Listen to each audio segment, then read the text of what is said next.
Halo semua, kami dari kelompok 10 kelas A pada kesempatan kali ini akan menjelaskan tentang uji asumsi regresi multikolinearitas. Uji multikolinearitas.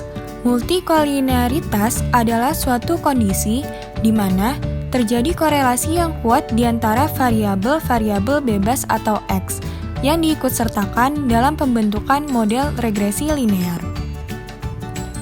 Multikolinearitas tidak mungkin terjadi pada regresi linear sederhana di mana hanya terdapat satu variabel bebas atau X.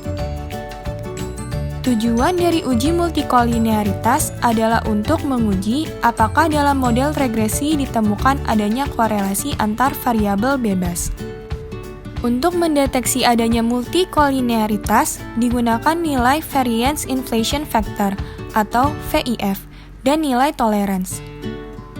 Jika nilai tolerance kurang dari 0,1 dan VIF lebih dari 10, dapat diindikasikan adanya multikolinearitas. Melihat kekuatan korelasi antar variabel bebas. Jika nilai korelasi atau R lebih dari 0,8, dapat diindikasikan adanya multikolinearitas. Langkah-langkah uji multikolinearitas. Langkah pertama, buatlah hipotesis. H0 tidak terdapat hubungan antar variabel independen. H1 terdapat hubungan antar variabel independen. Langkah kedua, tentukan statistik uji. Di sini kita dapat menggunakan nilai R ataupun nilai tolerance dan VIF, variance inflation factor.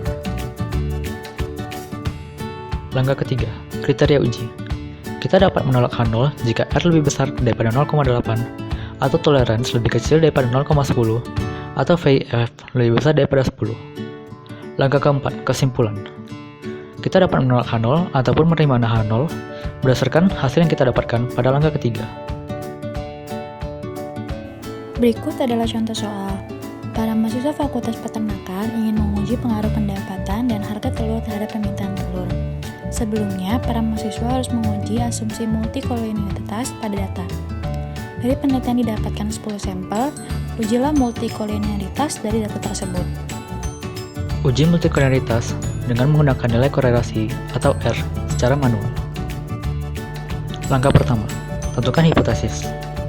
H0 tidak terdapat hubungan antara pengaruh pendapatan dan harga telur terhadap permintaan telur.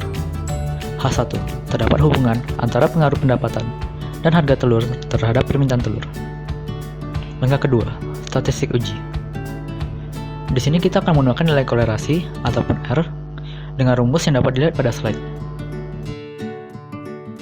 Dan setelah kita memasukkan angka-angka ke dalam rumus, akan didapatkan hasil sebagai berikut. Dengan hasil akhir, R sama dengan 0,233. Uji multikolinearitas menggunakan program SPSS. Langkah pertama, input data, lalu klik Analyze, klik Correlate, Bivariate, masukkan data independen, lalu klik OK. Langkah ketiga, kriteria uji. Kita dapat menolak H0 jika nilai tolerance lebih kecil daripada 0,10 atau nilai VIF lebih besar daripada 10. Dan berdasarkan hasil yang telah kita dapatkan pada SPSS, nilai tolerance adalah 0,91 yang lebih besar daripada 0,10. Sedangkan nilai VIF yang telah kita dapatkan adalah 1,52 yang lebih kecil daripada 10. Maka H0 diterima. Langkah keempat, kesimpulan. Karena H0 diterima, maka hasil kesimpulannya adalah tidak terdapat hubungan antara pengaruh pendapatan dan harga telur terhadap permintaan telur. APA Report Result. Pengujian multikolinearitas R pada variabel pendapatan harga telur dan permintaan telur dilakukan untuk mengetahui apakah terdapat hubungan antara tiga variabel tersebut.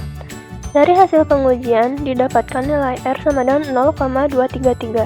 Dikarenakan nilai R kurang dari 0,8, maka H0 gagal ditolak, yang artinya tidak terdapat hubungan antara pengaruh pendapatan dan harga telur terhadap permintaan telur. Uji multikolinearitas dengan menggunakan nilai tolerance dan VIF pada SPSS. Pertama, klik Analyze, Regression, lalu klik Linear. Masukkan data dependen dan independen. Klik Statistics, centang Collinearity Diagnostics. lalu klik continue. Oke. Lihat tabel koefisien, lalu didapatkan hasil. Uji multikulturalitas dengan menggunakan nilai toleransi dan VIF. Langkah pertama, tentukan hipotesis. H0 tidak terdapat hubungan antara pendapatan dan harga telur terhadap permintaan telur. H1 terdapat hubungan antara pengaruh pendapatan dan harga telur terhadap permintaan telur. Langkah kedua, tentukan statistik uji. Di sini kita akan menggunakan nilai toleransi dan VIF dan berdasarkan hasil yang terdapatkan pada SPSS. Nilai toleransi adalah 0,936, sedangkan nilai VIF adalah 1,068. Langkah ketiga, kriteria uji. Kita dapat menolak H0 jika nilai toleransi lebih kecil daripada 0,10 atau nilai VIF lebih besar daripada 10. Dan berdasarkan hasil yang kita dapatkan, nilai toleransi adalah 0,936 yang lebih besar daripada 0,10. Sedangkan nilai VIF adalah 1,068 yang lebih kecil daripada 10. Maka H0 diterima. Langkah keempat, kesimpulan. Karena H0 diterima, maka kesimpulannya adalah tidak terdapat hubungan antara pengaruh pendapatan dan harga telur terhadap permintaan telur. APA Report Result. Pengujian multikolinearitas nilai toleransi dan VIF pada variabel pengaruh pendapatan dan harga telur terhadap permintaan telur dilakukan untuk mengetahui apakah terdapat hubungan kolinearitas antara variabel-variabel tersebut. Dari hasil pengujian, didapatkan nilai toleransi 0,936 dan VIF 1,068. Dikarenakan nilai toleransi lebih besar dari 0,1 dan VIF kurang dari 10, maka H0 gagal ditolak yang artinya tidak terdapat hubungan antara pengaruh pendapatan dan harga telur terhadap permintaan telur. Selanjutnya, terdapat soal latihan. Penelitian ini menguji pengaruh minat dan motivasi terhadap prestasi mahasiswa Universitas Indonesia Bangga. Sebelumnya, peneliti harus menguji asumsi multikolinearitas dari variabel-variabel independennya. Dari penelitian didapatkan 15 sampel. Ujilah multikolinearitas dari data tersebut.